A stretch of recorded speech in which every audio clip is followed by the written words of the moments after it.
नमस्कार, hello friends. मैं एक दूसरे वीडियोस के साथ आपके सामने पेश हुआ हूँ। जैसे कि हमने पिछले वीडियोस में बात किया था कि पास्ता मसाला को एक मुकाम पे लेके चलना है, लेकिन उस मुकाम पे ले जाने के लिए जो सबसे पहला और सबसे जरूरी काम है वो है हमारा प्लेसमेंट। और साथ ही साथ इस प्लेसमेंट के साथ साथ आपको जो है कस्टमर्स का फीडबैक लेना होगा, जो कि हम लोग कर सकते हैं हमारे पास्ता मसाला के वेट सैंपलिंग से। पास्ता मसाला, जी हाँ दोस्तों, तो वेट सैंपलिंग का मैं बात कर रहा हूं कि जो हम लोग लोगों को बना के उनको टेस्ट करवाएंगे मार्केट में। तो इसके बहुत सारे तरीके हैं, लेकिन हमने कुछ जगह पे अभी स्टार्ट भी किया है। लेकिन इसको एक बेहतरीन और एक सुनियोजित तरीके से करने के लिए हम लोग क्या क्या चीज करेंगे उसके बारे में मैं इस वीडियोज में बताने वाला हूं। और इस वीडियो को आप ध्यान से सुनिए, और इसमें जो भी पास्ता सैंपलिंग को लेके जो भी छोटी छोटी चीजें हाइजीन्स को लेके या जो भी चीजें इसमें बताई जा रही है उसको नोट डाउन कीजिए। और मेक श्योर कि जब आप अभी कहीं पे भी आप सैंपलिंग का प्लान करेंगे तो उस जगह पे इन सभी पॉइंट्स को आप ध्यान में रखते हुए ऐसे एक कस्टमर के जगह पे हम सैंपलिंग करेंगे, सो दैट कि वो एक सुपर डुपर हिट रहे और वो सैंपलिंग एक बहुत ही अच्छी चीज के लिए हो, लोगों का फीडबैक उसमें हमें अच्छा मिले। ये नहीं कि है मसाला तो ठीक है लेकिन हाइजीन गलत है। तो ऐसे गलतियों को जो है ना दोहराएं, उसके लिए इस वीडियो को आप ज्यादा से ज्यादा देखें और इसको जो है समझने की कोशिश करें। तो चलिए चलते हैं सैंपलिंग की दुनिया। कल शाम को मैं राजा बाजार मार्केट गया था और वहाँ पे मैं देखता हूँ कि एवरेस्ट मसाला वाली जो कंपनी है वो अपने कुछ नए प्रोडक्ट को लेके कुछ सैम्पलिंग एक्टिविटी कर रहे थे। मैं पास जाके देखता हूँ कि उन्होंने एक नया प्रोडक्ट लॉन्च किया है, पास्ता मसाला। वैसे तो हमारे घर में पास्ता मसाला और पास्ता वगैरह बनते रहता है, लेकिन शायद कोई मसाला यूज नहीं होता है। वो वाइफ कुछ अपने से ही मसाला वगैरह डाल के बनाती है। मैंने सोचा जब पहली बार कोई एक अलग से मसाला एवरेस्ट ने निकाला है तो उसे ट्राई करना चाहिए। मैं स्टॉल के पास गया। स्टॉल में मुझे हाइजीन वगैरह ठीक ठाक लगा, तो मुझे लगा चलो टेस्ट कर लेते हैं। मैंने टेस्ट किया और मैं बहुत खुश हुआ कि काफी दिनों के बाद पास्ता को लेके एक स्पेशल कोई मसाला आया है, और जिसको मतलब आई एम श्योर कि अगर मैं ये अपने बच्चों को खिलाऊंगा तो उनको लगेगा कि मतलब ये टेस्ट तो आज तक मम्मी ने कभी नहीं बनाया। तो मैं यही सोच के मैंने उस दुकान से जो है 10 पीस पास्ता खरीद के अपने घर पे भी ले आया। दोस्तों, ये जो थोड़ा देर पहले आपने जो स्टेटमेंट सुना, ये स्टेटमेंट एक कस्टमर या एक कंज्यूमर के दिल से तभी निकलता है जब आप किसी नए प्रोडक्ट का सैम्पलिंग एक्टिविटी प्लान करते हैं और उसको बहुत ही वेल ऑर्गेनाइज्ड तरीके से उसको अंजाम देते हैं। तो ऐसे फीडबैक्स आपके मार्केट में और आपके कंज्यूमर के दिल में उठता है कि हमने एक मसाले का आज हमने ट्राई किया है। तो इन चीजों को, ऐसी क्या चीजें हैं जो हम लोग सैम्पलिंग एक्टिविटीज में जो है ध्यान रख सकते हैं जिससे कि हमें इस तरह के फीडबैक्स कस्टमर और कंज्यूमर से मिले। तो आइए मैं आपको इस वीडियो के माध्यम से बताता हूं कि वो क्या चीजें हैं जिनको हमें ध्यान रखना है सैम्पलिंग एक्टिविटी के दौरान। तो पहले मैं आपको बता दूं कि सैम्पलिंग एक्टिविटीज जो है वो दो तरीके के होते हैं, ड्राई और वेट सैम्पलिंग। ड्राई सैंपलिंग के बारे में अभी ज्यादा हम लोग बात नहीं करेंगे, यहां सिर्फ हम लोग वेट सैंपलिंग को लेके बात कर रहे हैं। तो वेट सैंपलिंग हो गया जब आप किसी प्रोडक्ट का बना के लोगों को आप टेस्टिंग करवाते हैं, तो वो वेट सैंपलिंग होता है। तो वेट सैंपलिंग हम लोग दो तरीके से करेंगे। पहला तरीका जिसमें कि हम लोग कंज्यूमर को सैंपलिंग करेंगे, दूसरा तरीका जो है वो हम लोग रिटेलर्स को करेंगे। कंज्यूमर को कैसे करेंगे? तो कंज्यूमर को सैंपलिंग करने के लिए आपको दो तरीके हैं। पहला कि आप जो है अपने किसी मार्केट में जो है कोई एक आउटलेट को चूज करते हैं, उस आउटलेट में अपना सैंपलिंग टेबल लगाते हैं। सैंपलिंग टेबल लगा के वहां पे पास्ता वगैरह वहीं पे बनाते हैं, और उस दुकान में जो भी वॉक इन कस्टमर होते हैं या जो अगल बगल के दुकानों में भी जो कस्टमर्स आते जाते रहते हैं उनको आप अप्रोच करके पास्ता मसाले का टेस्ट करवाते हैं। दूसरा जो तरीका होता है वो होता है कि आप एक मार्केट में कहीं पे लगाते हैं, किसी आउटलेट के सामने नहीं, किसी एक खाली जगह पे लगाते हैं जहां से कि आपकी विजिबिलिटी बहुत अच्छी रहती है, और ऐसे जगह पे लगा के आप कस्टमर जो भी वहां पे जमा होते हैं उनको आप टेस्टिंग करवाते हैं। लेकिन ये दोनों ही तरीकों में आपको एक चीज बहुत ज्यादा जो है जरूरी है, वो है आपका सिलेक्शन ऑफ कस्टमर। आप किसको सिलेक्ट करना चाहते हैं, आपको उसी तरह का जो है मार्केट और उसी तरह के आउटलेट को आपको चूज करना पड़ेगा। हमारा जो टारगेट कस्टमर है वो यंगस्टर्स और किड्स हैं।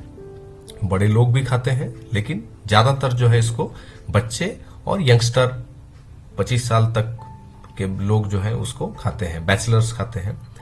दूसरा जो तरीका है वो है रिटेलर सैंपलिंग। रिटेलर सैंपलिंग जो है आपको करने के लिए आपको ये देखना होगा कि वहां पे आप किसी एक डिस्ट्रीब्यूटर पॉइंट पे या किसी मार्केट में कहीं पे आप उसको पास्ता बनवाते हैं अच्छे से, क्लीन और हाइजीन तरीके से। उसको एक हॉट कैसरोल में भर के आप कस्टमर के पास जाते हैं और कस्टमर के पास जाके वहां पे आप क्या करते हैं कि हर दुकान में जाके उनको प्लेट में जो है दुकानदार और दुकान में जो लोग मौजूद होंगे उनको हम लोग पास्ता जो है सर्व करते हैं। और रिटेलर सैंपलिंग इसलिए भी जरूरी होता है क्योंकि हम लोग ज्यादातर समय कंज्यूमर को एक जगह पे एक आउटलेट में एक्टिविटी करके कंज्यूमर को तो हम लोग टेस्ट करवा देते हैं, लेकिन जो रिटेलर्स, जो हमारा पहला कस्टमर है, एक बीट में हम एक दुकान में कंज्यूमर सैंपलिंग एक्टिविटी करते हैं, लेकिन उसी बीट में जो है अगर उसी मार्केट में देखेंगे तो हम लोग के करीब करीब जो है 40 दुकानें हैं जिसको हमने पास्ता मसाला का प्लेसमेंट कर रखा है। ऐसे दुकानदार, क्योंकि दुकानदार का जो है हमारा पहला कस्टमर है और उसका फीडबैक जो है बहुत से कंज्यूमर को जो है कन्वर्ट कर सकता है हम लोग के पास्ता मसाले में, तो उसके लिए आपको जो है रिटेलर सैंपलिंग बहुत जरूरी है। और मुझे लगता है ये काफी इंपॉर्टेंट पार्ट है वेट सैंपलिंग का। इसमें आप क्या है कि आप मार्केट का दिन भर का काम करने के बाद आप मार्केट में लौटे हैं, मार्केट से लौटने के बाद आपने साथी एसएसआर या एरिया इंचार्ज के साथ मिलके आप अपने डिस्ट्रीब्यूटर पॉइंट पे या किसी मार्केट में कोई एक ऐसा जगह जहां पे क्लीन तरीके से आप पास्ता बना सकते हैं, ऐसे जगह पे आप पास्ता बनवाते हैं, उसको एक कैसरोल में भरते हैं और बाइक से जो है आप हर उस दुकान में जाते हैं और वहां पे जो उसके हेल्पर्स हैं, उसके जो कस्टमर्स आए हुए रहते हैं, वो जो दुकानदार होते हैं, उनको इवनिंग में जो है आप पास्ता खिला देते हैं। पास्ता वो जो खाएंगे उनको एक चीज क्या लगेगा कि एटलीस्ट कंपनी जो है सुबह आप जिस दुकान में माल बेच के गए हैं, जिस दुकान में आपने पास्ता का प्लेसमेंट करके गए हैं, कम से कम कंपनी उसी दुकान में जाके वो शाम को उस प्रोडक्ट का हमको टेस्ट करवा रहा है। दुकानदार अगर प्रत्येक दिन एक भी कस्टमर को बताता है कि हाँ इसका पास्ता मसाला, क्योंकि अगर आप देखेंगे तो जो भी कस्टमर है वो सबसे पहले फीडबैक जो है दुकानदार से पूछता है कि भैया कैसा है ये। दुकानदार बोलेगा कि नहीं मैंने टेस्ट किया है, ये बहुत अच्छा है, आप इसको ले सकते हैं। तो ये एक कन्वर्जन जो है हमारे सैंपलिंग के द्वारा हो सकता है, इसलिए रिटेलर सैंपलिंग जो है बहुत जरूरी है। वेट सैंपलिंग प्लान करने के लिए आपको कुछ आइटम्स ऐसे हैं जो आपको परमानेंट जो है आपको जरूरत पड़ता है, जो आपके स्क्रीन पे दिख रहा है। ये वो आइटम्स हैं जो आपको सैंपलिंग से पहले अपने चेकलिस्ट करके उसको तैयार कर लेना है। तो इसमें हम लोग एक प्लान करेंगे कि आपको डेपो लेवल पे इन सारे आइटम्स का जो आपके स्क्रीन पे दिख रहा है, इनका हम लोग एक किट बना के डेपो में रखेंगे। यह किट जो है आप जब आपको प्लान करना होगा तो आप इस किट को लेके आप वहां पे प्लान कर सकते हैं और अपने एरिया में। इसके अलावा जो आपका जरूरत होता है, जिस दिन सैंपलिंग करना होता है उस दिन आपको प्याज का जरूरत पड़ेगा, तेल का जरूरत पड़ेगा, थोड़ा सा टमाटर का जरूरत पड़ेगा या हल्का सा नमक का जरूरत पड़ेगा। तो ये जो आइटम्स हैं जो आपको उस टाइम, या आपको जैसे चम्मच और स्पून का जरूरत पड़ेगा, आपको थोड़े से पेपर प्लेट्स की जरूरत पड़ेंगे। तो ऐसे चीजों को जो है आप सैंपलिंग एक्टिविटी के दिन जो है वो परचेज करेंगे। ये आइटम हम लोग परमानेंटली जो है आपके पास एक किट बना के रख देंगे, जिस किट को आप लेके अपने मार्केट में सैंपलिंग प्लान कर सकते हैं, जिसमें आप देखेंगे डीप कढ़ाई रहेगा, आपका करछी रहेगा, आपका छन्नी रहेगा, फ्राई पैन रहेगा, स्पून रहेगा, मीडियम साइज के बाउल रहेंगे जिसमें आप प्याज काट के और टमाटर काट के रखेंगे, छोटे साइज का बाउल रहेगा जिसमें आप पास्ता मसाले का पैकेट में पानी में घोल के उसको रखेंगे, चॉपर प्लेट्स रहेंगे, नाइफ रहेगा, कैंची रहेगा, इंडक्शन कुकर है, आपका एक्सटेंशन बोर्ड है, बल्ब रहेगा क्योंकि इवनिंग में बहुत बार एक्टिविटी होती है तो अंधेरा हो जाता है, तो आपके पास एक्सटेंशन बोर्ड में बल्ब लगाने का जगह होना चाहिए। आपके पास हैंड ग्लव्स, जो प्लास्टिक वाले हैंड ग्लव्स आते हैं, जो कैप्स आते हैं, वो होने चाहिए। आपके पास एप्रन होना चाहिए, हैंड क्लोथ होना चाहिए, और मोस्ट इम्पोर्टेंटली आप जहां पे एक्टिविटी कर रहे हैं वहां पे आपका एक गार्बेज बैग जरूर होना चाहिए, ताकि आप जब एक्टिविटी करके वहां से निकले तो आप वहाँ पे गंदगी फैला के ना जाएं, क्योंकि सफाई बहुत इंपॉर्टेंट चीज़ है दोस्तों। ऐसा नहीं हो कि वहाँ से जब आप अपना एक्टिविटी क्लोज करके जाएं और आप अपने सारे जो है लेफ्ट ओवर्स है वहाँ पे आप छोड़ के जा रहे हैं, वो कभी ना करें। ये एक बैड इंप्रेशन देता है दुकानदार में या मार्केट में। तो सैम्पलिंग एक्टिविटी में कुछ करने हैं, कुछ डूज एंड डोंट्स भी हैं, तो उसको मैं यहाँ पे आपको डिटेल बताऊं। तो जैसे सबसे पहला चीज ये है कि सैम्पलिंग में आप कभी भी अपने खाली हाथ का प्रयोग ना करें। खाली हाथ से प्याज को मिलाना, पास्ता को छूना, या सैम्पलिंग में जो आप करछी चलाएंगे उसको किसी भी तरीके से कस्टमर को ऐसा नहीं लगना चाहिए, क्योंकि उसके मन में ये शंका नहीं आनी चाहिए कि पता नहीं ये बंदा ने हाथ धोया है कि नहीं धोया है। तो इस शंका से दूर रखने के लिए आप हमेशा यूज करिए प्लास्टिक के जो ग्लव्स होते हैं, डिस्पोजेबल ग्लव्स होते हैं, उसको आप यूज करिए। मार्केट में कभी भी ऐसा मार्केट नहीं चूज करिए जो बहुत ही ज्यादा कंजस्टेड है और आपके पास जगह की कमी है, और आप जहां पे लगाए हैं वहां पे या तो भीड़ के कारण जो है ज्यादा लोगों को आने जाने की दिक्कत हो रही है, या आप इतना भीड़ है कि लोग आपके सैम्पलिंग टेबल को देख ही नहीं पा रहे हैं। दूसरा जो जगह होता है, जो अनहाइजेनिक प्लेस होते हैं, जहाँ पे कीचड़ वगैरह बहुत भरा रहता है, कचड़े फेंके हुए रहते हैं, तो ऐसा जगह पे कभी सैम्पलिंग ना करें। ऐसे दुकान में आप कभी भी चूज मत करिए जहां पे दुकान में फुटफॉल्स कम है, या जिस जगह पे आपको लगता है कि दुकानदार का सपोर्ट तो बहुत अच्छा है, दुकानदार हमारा पास्ता मसाला बहुत अच्छा बेच रहा है, लेकिन वहां पे लोगों के खड़े होने तक की जगह नहीं है, और लोग जो है आते भी है तो बहुत कम लोग आते हैं। तो ऐसे जगह को अवॉइड करिए। भंडारा या किसी भी रिलीजियस टाइप की जो एक्टिविटीज होते हैं वहां पे कभी भी अपना सैम्पलिंग प्लान ना करें। ऐसे जगह पे जो आप सैम्पलिंग करते हैं उसका कोई मतलब नहीं रहता है, सिर्फ और सिर्फ जो है आप लोगों को खिला देते हैं। लोग याद भी नहीं रखते हैं कि वो क्या मसाला खाए थे उस दिन, क्योंकि ये एक रिलीजियस एक्टिविटीज था। दूसरा, एक ऐसा जगह जो कि रनिंग ट्रैफिक होता है, जहाँ पे कि आपको आने जाने के टाइम पे आपको लगेगा कि बहुत लोग बस जा ही रहे हैं, आपको लगेगा कि लोगों का जो है भीड़ बस जा रहा है।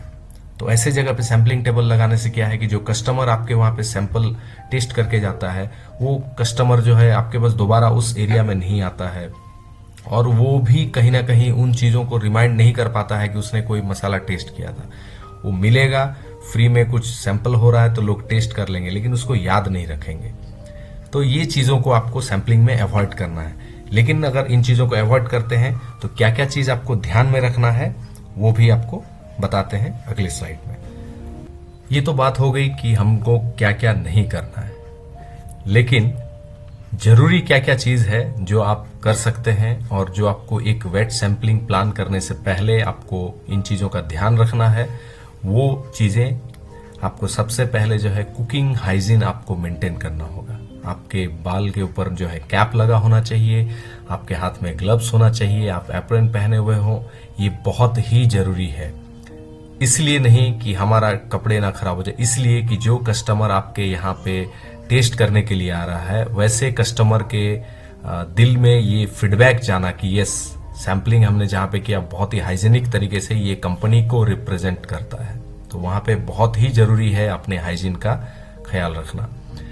आउटलेट जहां पे बहुत ही अच्छा फुटफॉल्स आपको लगता है कि जहां पे कस्टमर्स जो है परमानेंट कस्टमर या फैमिली कस्टमर जो है बहुत ज्यादा आते जाते रहते हैं, सुपरमार्केट्स हो गए, ग्रोसरी लार्ज टाइप के आउटलेट्स हो गए विथ स्पेसियस, जिनका फ्रंट में अच्छा स्पेस हो, ऐसे दुकानें जो है हमेशा सैम्पलिंग के लिए सबसे बेस्ट साबित होती हैं। और वहां के जो कस्टमर्स होते हैं ना, वो आपके पास खड़े होके आपके प्रोडक्ट को समझते हैं, टेस्ट करते हैं और आपको अच्छा फीडबैक्स भी देके जाते हैं। दूसरा हो गया, जिस आउटलेट में या जिस मार्केट में आप सैम्पलिंग एक्टिविटी प्लान कर रहे हैं, वहां पे आपको मेक श्योर करना है कि मॉर्निंग में या उसके पहले हफ्ते में जो है, जिस हफ्ते आप सपोज प्लान कर रहे हैं कि हमको शुक्रवार को प्लान है एक्टिविटी करने का, तो मेक श्योर कि उसके पहले शुक्रवार जो बीट आता है, उस बीट में आपको उस मार्केट में जो है अच्छे से जो है हमारे प्रोडक्ट की अवेलेबिलिटी करा देनी होगी विथ विजिबिलिटी। बाहर में टंगा हुआ रहे, मार्केट्स में काफी ज्यादा माल दिखेगा, क्योंकि लोग टेस्ट करने के बाद हो सकता है कि शर्म के मारे या बहुत लोगों को जो होता है ना, मुंह पे तारीफ करना नहीं आता है, तो कभी कभी वो आपके यहाँ पे टेस्ट तो करेंगे लेकिन आपके यहाँ से या उस आउटलेट से परचेज नहीं करेंगे। वो थोड़ा दूर आगे जाके जो है एक किसी दुकान से घुसेंगे और पूछेंगे कि क्या यहाँ पे पास्ता मसाला है क्या। अगर आपके वहां पे वो मसाला नहीं मिलता है, तब उस कस्टमर के पास हमने जो पॉजिटिव फीडबैक क्रिएट किया है वो हमारा नेगेटिव हो जाएगा।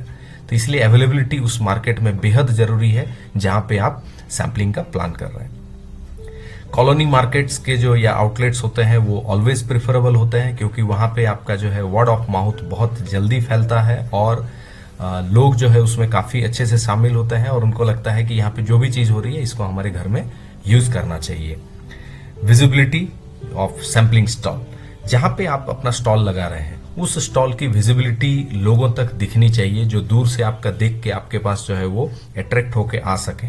या बहुत से ऐसे कस्टमर हैं जो उसका पास्ता मसाला का कंज्यूमर है, लेकिन चूंकि वो आपका टेबल देखा नहीं है तो वो पास होके चले गए, लेकिन अगर वो देखेंगे तो उनको लगेगा अरे पास्ता का कुछ सैम्पलिंग हो रहा है, क्यों ना ट्राई करके देखें, हम तो घर में पास्ता बनाते हैं।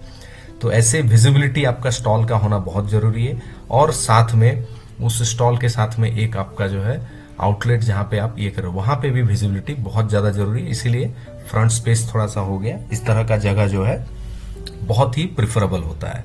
नियर बाय हाइजीन हो गया, जहां पे आप स्टॉल लगा रहे हैं उसके अगल बगल में कचड़े फेंके हुए ना हो या वहां पे गंदगी ना हो, ऐसा जगह को जो है आप चूज ना करें उसको। और जहां पे आप टेबल जो यूज कर रहे हैं उस टेबल की सफाई का जरूर ध्यान रखिए कि जब एक एक्टिविटी जब आप स्टार्ट करते हैं उस टाइम टेबल को साफ होना जरूरी है, और जब एक्टिविटी खत्म हो जाती है तो उसको आलस के मारे जो है ऐसा ना करें कि उसको चलो ठीक है बाद में धो देंगे जब अगला बार एक्टिविटी करेंगे। आपको टेबल को हमेशा साफ रखना है, उसके लिए आप अपने पास कपड़े रखिए और उसको हमेशा धो के ही रखिए। नहीं तो क्या होगा कि आपका जो है अगली बार जब आप एक्टिविटी करने जाएंगे तो आपका वो जो टेबल है वो बहुत ही गंदा होगा। तो उसको जो है ध्यान रखना है कि जिस दिन आप एक्टिविटी कर रहे हैं, एक्टिविटी क्लोज होने से पहले आपका टेबल को आप क्लीन कर लीजिए। मोस्ट इंपॉर्टेंट जो लास्ट पॉइंट होता है that is guys feedbacks. Feedback आपको कस्टमर्स के लेने हैं और आपके टारगेट कस्टमर्स के लेने हैं। किसी भी कस्टमर्स का फीडबैक आप लीजिए, उनसे आप मत बोलिए कि आपको कुछ ये बोलना है, आप बुलवाइए नहीं, उनका ओरिजिनल फीडबैक लीजिए कि आपको कैसा लगा, आपको पसंद आया या नहीं आया। ये फीडबैक बहुत जरूरी है। दूसरा गाइज, ये जो फीडबैक्स आप हमको वीडियोस लेंगे, इस फीडबैक्स के वीडियोस के ऊपर हम लोगों ने एक यूट्यूब चैनल बना रखा है हमारे बिहार के जितने भी रिटेलर्स हैं उन सभी के लिए। पास्ता सैम्पलिंग से रिलेटेड वीडियोस, हम लोगों का किसी भी तरह का जो रिटेलर्स के एंगेजमेंट के लिए हम लोग किसी तरह का अगर एक्टिविटी कर रहे हैं तो ये सारे वीडियोस का हम लोग छोटे छोटे शॉर्ट्स में या बड़े एक्टिविटीज को जो है हम लोग इस चैनल पे अभी फिलहाल जो है इस चैनल को जो हमने नाम दिया है वो हैशटैग अभी_और_पास्ता। इसका एक्चुअल में जो है नाम हो जाता है हैशटैग अभी और पास्ता। इसमें और के आगे और पीछे दोनों तरफ अंडरस्कोर लगा हुआ है। तो ये हमारा चैनल का नाम है और इसमें जो भी हम लोग सैम्पलिंग्स वगैरह करेंगे या आपका जो भी एक्टिविटीज रहेगा, आपके फैमिली एक्टिविटीज में होंगी, जो भी एक्टिविटीज होंगे उससे रिलेटेड हम लोग इसमें पोस्ट डालेंगे। और आप लोगों को करना ये है कि जितने ज्यादा से ज्यादा हो सकता है कंज्यूमर्स को जो है इस चैनल के साथ हम लोग जोड़ेंगे, सो दैट कि हमारा जो कम्युनिकेशन है वो कम्युनिकेशन हम अपने रिटेलर्स तक पहुंचा सकें। जो भी आप मार्केट के दौरान जो भी आप मार्केट कर रहे हैं वहां पे आपको इस चैनल्स के थ्रू हम लोग ये सारे अपडेट्स उनको पहुंचाएंगे। तो इस तरीके से जो है अगर हम लोग इन सारे पॉइंट्स को ख्याल में रखते हुए अगर हम एक एक्टिविटी प्लान करते हैं अपने टेरिटरी में, और जिसका वेट सैम्पलिंग करने का रहेगा, वेट सैम्पलिंग में कंज्यूमर सैम्पलिंग करेंगे, रिटेलर सैम्पलिंग करेंगे, सारे एक्टिविटीज का करेंगे, इन चीजों का ध्यान रखेंगे जो खास करके हमें नहीं करना है और उन चीजों का ध्यान रखना है जो हम लोगों को डेफिनेटली करना है। तो एक अच्छे और बेहतरीन जो है एक्टिविटी हम लोग अपने एरिया में, अपने मार्केट में प्लान कर पाएंगे। और इसका जो दोस्तों रिजल्ट जो आएगा वो रिजल्ट आप हमारे चैनल में भी जाके देख सकते हैं कि लोगों ने अभी तक हमने जितनी भी एक्टिविटीज किए हैं सारे एक्टिविटीज में लोगों के फीडबैक जबरदस्त है। और इस तरीके से हम लोग एक समय के अंतराल पे धीरे धीरे जो है सैम्पलिंग एक्टिविटी को इतना ज्यादा बढ़ा लेंगे कि लोगों तक ये बात पहुंचेंगी। और जो आज तक जो है इधर उधर से जो भी पास्ता कोई भी मसाला डाल के जैसे पास्ता बनाते थे, आज हमारा एवरेस्ट का जो भरोसा और जो एवरेस्ट का टेस्ट का जो एक कनेक्शंस है कंज्यूमर के साथ, वो कनेक्शन को हम और मजबूत करेंगे ये पास्ता मसाले के साथ। तो मिलते हैं दोस्तों अगले वीडियोस में। अगर इससे रिलेटेड कोई भी आपको क्वेरीज होती है तो प्लीज़ मुझे पर्सनली कॉल कर लीजिएगा, मैं इसको एक्सप्लेन कर दूंगा। बट मेक श्योर कि आप अपने एरिया में जो एक्टिविटीज़ करेंगे वो बेहतरीन से बेहतरीन होनी चाहिए। Thank you.